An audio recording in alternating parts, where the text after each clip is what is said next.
Hello, this is One Mana Left, and I'm going to go over what my initial plan is for patch 0.3. I went over some of the patch notes a couple days ago, and I'm just going to say what I think most people are probably saying, and that is the right side of the tree is looking really good. I've kind of said this in my review video, but yeah, everything that's going to be good next patch is over here. There's going to maybe be some good Hollow Palm Monks. There's definitely going to be some good Deadeyes playing bows. I think spells aren't bad, but I think they're weaker. And then melee was already kind of in a rough spot, and then they just shit on that. So, yeah, right side, Master Race. But here's my plan. I had 3 plans going into the patch notes. One was a Warrior plan, and that's out the window now. The other one was a Mjolnir plan, and we didn't get Cyclone, so that's out the window now. And then the other plan was this test character I've made, and it is a Widowhail Amazon with Queen of the Forest. And the things I'm abusing on this test character, the test character is a little ghetto. It's level 91. I've thrown it together fairly fast. I'm not even like Uber Lab Ascended. I have some like decent pieces of gear that I farmed for the like Queen of the Forest setup. I took about 2 days of farming on my blacksmith to put this character together, and then I played the character for about 2 days. So this is about a 4-day in character. But I'm going to go over the concept of the character. The first is, well, in this game it's really hard to scale movement speed. So I'm abusing the interaction between Stalking Panther and Queen of the Forest. So Queen of the Forest is a kind of bad chest for evasion that gives you a pretty good amount of move speed if you get a lot of evasion on your other pieces. And Stalking Panther's really, really good with this because it doubles the amount of evasion you get on your other 3 pieces, which is really the only way to get evasion with Queen of the Forest. So you double up, it's a more multiplier, and you get a decent amount of move speed out of that. And this character has, what, 65,000 evasion rating, which is giving me 81 move speed. That's decent. You know, most things in this game are pretty slow.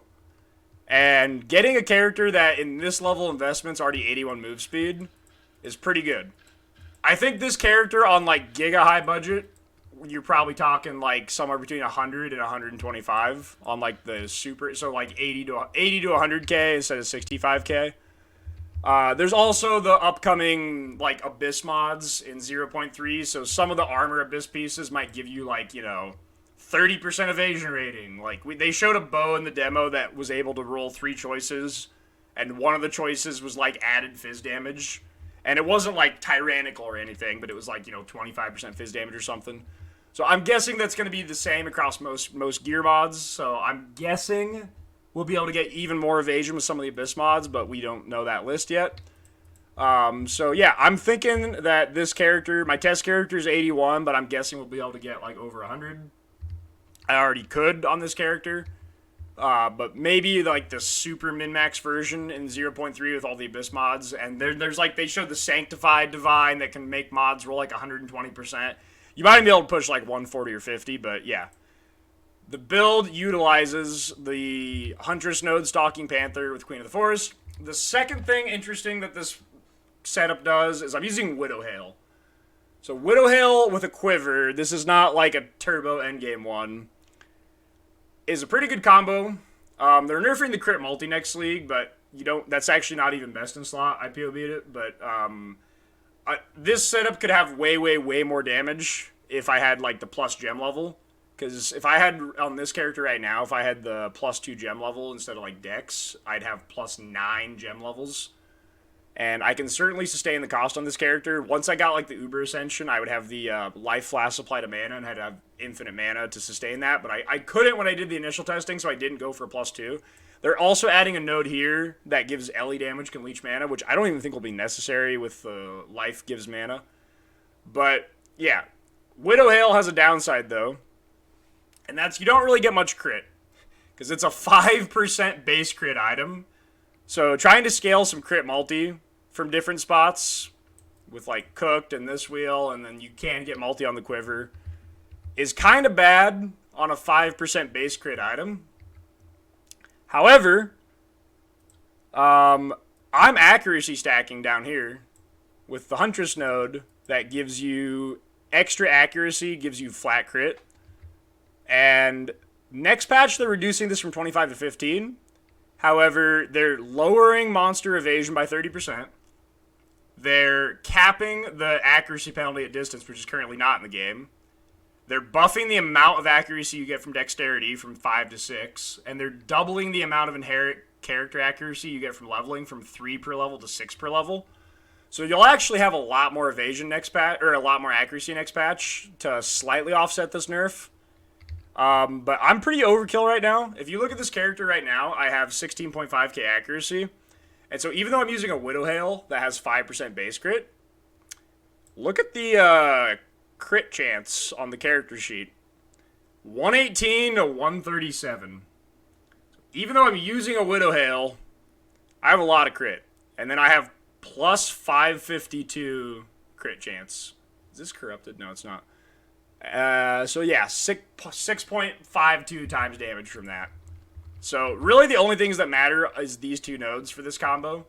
Stalking Panther for Queen of the Forest, and then the crit strike node for Widowhail. And that ends up making this character play for a pretty good bow character. And I'll show you off how it clears. Let's do like a not terrible map. Let's do a sand spit. And once again, this isn't like exactly a multi-mirror character. This is a probably 4 total days of farming, and then they added the +1 runes on the weapon, which I did get donated to me for the sake of testing, but they're expensive. This is not like an early game character, but this is like a character that is targeted at, it's for sure going to be worse than Deadeye for, I would say, the first 2 to 3 days. And then once you can get a Widowhail with like 2 of those runes, I do think this character can be better than Deadeye. But, yeah. It farms pretty fast. Next league, everything you're seeing on this test character is like 4 times tankier and like 10 times damage. They're buffing the shit out of everything. They're buffing the shit out of everything right side. Deadeye's gonna get buffed too. But everything you're seeing right now on this test character is going to be much, much better when the patch hits. I'm off-screening most things. The thing that's also a giga buff for next league, besides, I mean, like, you just see me just run and shoot here. I'm not even interacting with anything. Most things are dying off-screen. The other thing is they're adding the deflection stat. And I'll go over after this map why the deflection is way, way, way, way more broken for this character than it would be for, like, a Deadeye. And I have a proper filter, so I don't know what's good right now. But, I'll finish this map, and then I'll go over why deflection's more insane for this character than any other character. It should be pretty obvious based off just, like, how deflection works, but it's a good clear speed character. You run and you shoot. You can off-screen most things. I've been clearing most maps in like 70 to 90 seconds if they're like a decent layout, which is, I think, on par with like most good clear speed builds. I think the standard for comparison for 0.3 is oh, wait, I'm missing a rare? Oh, it's over here. I think the standard for comparison for like most clear speed this league is probably like, obviously, Lightning Spear. And I do think this setup is probably on par-ish with Lightning Spear, maybe a little worse. I don't know, I haven't done a side-by-side comparison, but yeah, there's the map. But the other reason that I really like this setup going into what they've announced so far in 0.3 is they're adding the deflection stat. Maybe check it out if you haven't seen it in the demo, but deflection is they claimed in the 0.3 announcement video that evasion's the worst defense, and they thought it needed help. So they're giving it a stat that's kind of like suppression in PoE, except it's better. I don't know if I have the announcement video open, but in the announcement video for 0.3, somewhere they added a stat called deflection. And deflection is like suppression that applies to all damage. And I don't know, I don't have it open right now, but long story short, is it converts evasion into a multiplied into a secondary stat called deflection. And the deflection, I could find it really fast here. Hang on. Endgame changes, maybe? Defense changes? I don't know.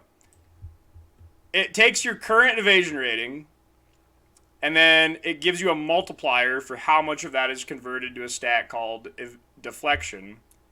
And then that stat gives you just... It's not suppression and PoE that's only spells. It's all damage. All damage reduction. 40 DR. And then that stat we've already seen from some sources could be scaled higher.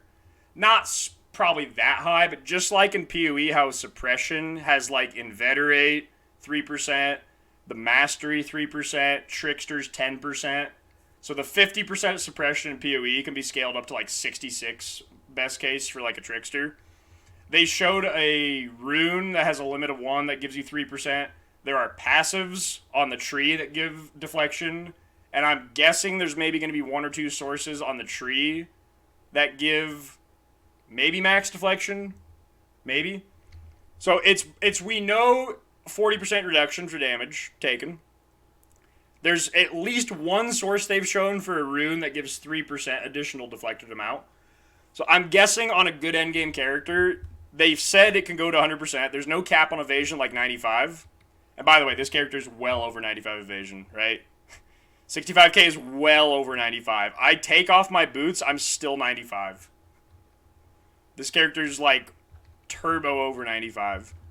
So the stat they've shown is a suffix on dexterity gear that converts some percentage of your evasion rating. It keeps the scaling and then turns it into deflection. So if I had a boot suffix that said, instead of stun threshold, whatever, if it just said 20% of evasion becomes deflection, this character would have 13k deflection from that one roll. Your typical like end game evasion characters have in like the 10 to 15k ballpark if they're hybrid. And if they're doing pure evasion, if you go to like PoE Ninja for 0.2 and go to like a multi-mirror like pure evasion, maybe Deadeye or maybe a Lightning Spear character, if you took that character on a mirror tier budget, those characters, from what I can tell, have in the ballpark of 20 to 30k evasion. So on like the maybe 100 div budget, you're talking like 20k, and on like the mirror tier budget, you're talking like 30k on the upper limit. Since the deflection stat comes from a conversion of your evasion rating, those characters are going to have a much, much higher time getting 100% deflection than like this character would. And once again, this is like kind of my fledgling character is 65k. I think on the upper end I could be 80 to 100k. But yeah, this level 91 character is, I think, only... We don't know the hard numbers yet, but I'm thinking only going to need about 30% conversion to get to 100% deflection. So that could be like 1 single suffix and then 1 wheel on the tree. I think I'm even maybe guessing high, but we'll see. I'll maybe amend this statement if I'm terribly wrong, but I'm pretty sure this is close to correct. I'm guessing it's going to probably take the new deflection stat around 20k to get to 100%. Which for like a Deadeye or like a hybrid monk or something is probably going to be pretty hard to get. I think they're targeting it where you can get 100 on like Insano gear for those characters. But this character is just going to be able to waltz into 100% deflection. So whatever's hard for a Deadeye or like monk to get for 100, this character has like 3 times that much evasion. So it should have a very, very easy time getting to 100 for that new tank stat. So that's kind of what I'm banking on. I may be wrong, but I think I'm pretty grounded in my predictions for what it's going to take to get to 100. And this character is going to have a very, very, very easy time getting to 100, if it's even possible for most other pure evasion characters. So that's the plan. We don't have the passive tree yet.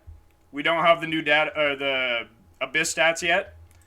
But if those things get data mined or they release the tree next week, I will maybe update these plans. If something's significantly wrong, I will, I'll maybe include the... This is not the correct character. I'll maybe have this character POB in the description, but understand this is the old talent tree, and the new talent tree we may get next week, or we may just not get at all. Like in 0.2, we didn't get the patch notes till the day of, and we really didn't get the patch notes till 2 weeks into the patch because they kept changing them. They kept doing like mid-league nerfs and changes and whatever, so we didn't actually get the full patch notes till 2 weeks after the patch last week. So we may not get the new passive tree or the new like abyss stats until into the patch. But once or if we do get the new tree, I will come in and I will update this POB. Or if I'm really wrong on what this character setup's going to be and something really changes, I might just like redo the video, next week. But that's my plan for the Widowhail Amazon bow guy.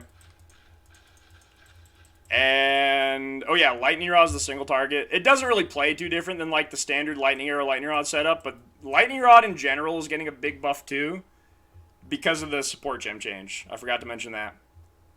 There's not actually like 10 good support gems. So you end up getting to be to the point where you're like, do I take this generically good, like, primal armament, whatever, and, like, put it in my clear skill, or do I put it in lightning rod? And you kind of have to make that hard choice because you run out of good support gems.